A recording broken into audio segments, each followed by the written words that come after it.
Even if the United States of America emerged as an independent country after 1776 and recognized in 1783, the history of these lands is deeper than that. Thousands of years ago, the first people settled in the American continent. It is not exactly known how the Native Americans first settled in these territories, but a theory says that people migrated from Eurasia starting 30,000 years ago, across a land bridge known as Beringia. This connected Siberia to North America during the Ice Age.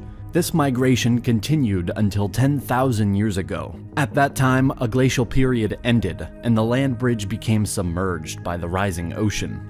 But before we move any further, we want to give a big thank you to Raid Shadow Legends for sponsoring this video. Raid is a brand new RPG game that you will definitely enjoy. The game has an amazing storyline, great looking 3D graphics, incredible boss fights, and PvP battles. You can choose from hundreds of champions to collect and customize as you wish. I personally prefer Ethel because of her great skills and the way she looks. She is not the only awesome champion, but in my opinion you should definitely try her out. Raid is a rapid growing game, attracting more and more players every day. By now, 10 million players worldwide have already downloaded the game in less than 6 months. The game is consistently updated, so you will not get bored playing it. After downloading the game, I can surely say that I am impressed by its quality and graphics. Playing Raid is the most immersive experience you'll find on a smartphone, and it can only really be compared with the biggest PC and console titles. And the best part of all of this, it's totally free. With 300,000 reviews, Raid has almost a perfect score on the Play Store. This proves just how amazing the game is. So be sure to click on our special link in the description to get 50,000 silver and an epic champion for free. Start your incredible journey now. The early inhabitants were called the Paleo-Americans. In time, they migrated even deeper in Americas, and they formed tribes and nations. They created interesting civilizations, developing their own culture. Among the cultures that existed here, we can mention Adena culture, Iroquois culture, Coles Creek culture, Puebloan culture, and Mississippian culture. But another part of today, the United States has an interesting and different history. Speaking about Hawaii, this land wasn't inhabited until the 1st centuries AD. Native development started with the settlement of Polynesian people between the 1st and 10th centuries. Starting in the 15th century, European colonization began. In 1492, a Spanish expedition headed by the Italian explorer Christopher Columbus sailed west to find a new trade route to the Far East, but landed in what came to be known to Europeans as the New World. After this event, in the next decades, more and more ships sailed west to establish colonies and trade posts. The Spaniards began building their American empire, using islands such as Cuba, Puerto Rico, and Hispaniola as bases. They expanded hugely. France founded colonies in eastern North America, a number of Caribbean islands, and small coastal parts of South America. Portugal colonized Brazil. The eastern seacoast was settled primarily by English colonists in the 17th century, along with a much smaller number of Dutch and Swedes. The first successful English colony, Jamestown, was established in 1607 on the James River in Virginia. New wave of settlers arrived in the late 17th century and established commercial agriculture based on tobacco. Even though there were some conflicts between the Native Americans and English settlers, the colonies managed to expand pretty fast and more people settled in. Each of the 13 American colonies had slightly different governmental structure. In fact, a colony was ruled by a governor appointed from London. This governor controlled the administration and relied upon a locally elected legislature to vote taxes and make laws. By the 18th century, the American colonies were growing very rapidly, and as a result of low death rates, along with ample supplies of land and food, this attracted a heavy flow of immigrants. The tobacco and rice plantations imported African slaves for labor from the British colonies in the West Indies, and by the 1770s, African slaves comprised a fifth of the American population. The question of independence from Britain did not arise as long as the colonies needed British military support against the French and Spanish powers. The French and Indian War was an event created by the political development of the colonies. It was also part of the larger 7 Years' War. Britain beat French forces, and France lost their colonies and territories in Canada and Louisiana. The war was costly, and Britain needed money. The British Parliament passed the Stamp Act of 1765, imposing a tax on the colonies without going through the colonial legislatures. The issue was drawn. Did Parliament have this right to tax Americans who were not represented in it? Crying, "No taxation without representation." The colonists refused to pay the taxes, as tensions escalated in the late 1760s and early 1770s. The Boston Tea Party in 1773 was marked as the start of the Revolution. It happened in the town of Boston to protest against the new tax on tea. Parliament quickly responded the next year with the Coercive Acts, stripping Massachusetts of its historic right of self-government and putting it under army rule, which sparked outrage and resistance in all 13 colonies.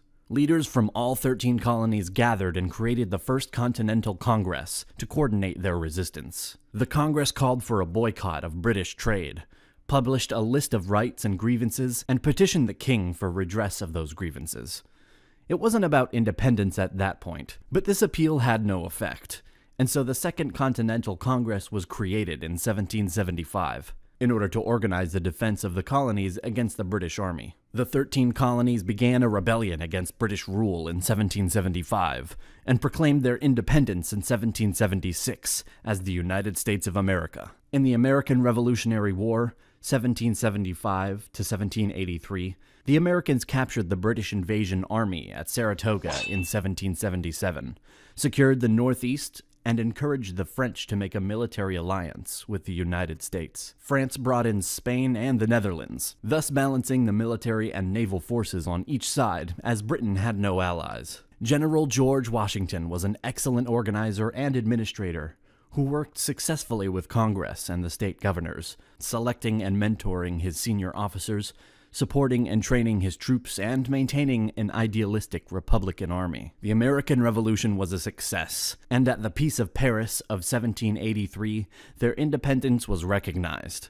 And even so, the former colonies gained more than expected.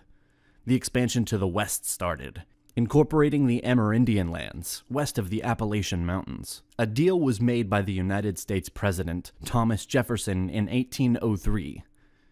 He bought the Louisiana Territory from France. Initial diplomats sent to France were allowed to spend up to $10 million in order to buy just New Orleans, and, if possible, the west bank of the Mississippi River. But the French government said that for $5 million more, all of the Louisiana Territory would be sold. The president approved the deal, and the U.S. doubled its size. In the middle of the 19th century, some cessions were happening, and Texas in joining the Union in 1845, and after the war against Mexican Empire, the United States will take important lands and expand even further. In 1861, after Abraham Lincoln was elected, some states from the South, the Confederation, attacked the rest. The South Revolt was happening due to controversy over the enslavement of black people. In 1860, the United States was led by Abraham Lincoln, supporting banning slavery in all territories. War broke out in April 1861, when secessionist forces attacked Fort Sumter in South Carolina. After 4 years of war, the Union achieved its victory, and the Confederates were defeated. National unity was slowly restored. The national government expanded its power. The 19th century was a period of economic expansion. More and more industries were created, and also the accent was put on infrastructure. In 1898, the American-Spanish War is happening. Americans are winning in short term some battles, and at the Treaty of Paris, U.S. is getting the Philippines, Puerto Rico, and Guam. At the beginning of the 20th century, World War I started. Even though the U.S. was neutral due to German attacks on the American ships, and due to their intentions to make Mexico join against the U.S., the Americans joined the Allies. After this event, the economy was growing and all was good, until the Great Depression, which started in 1929. This event shook the world and created a base on which the Second World War will start.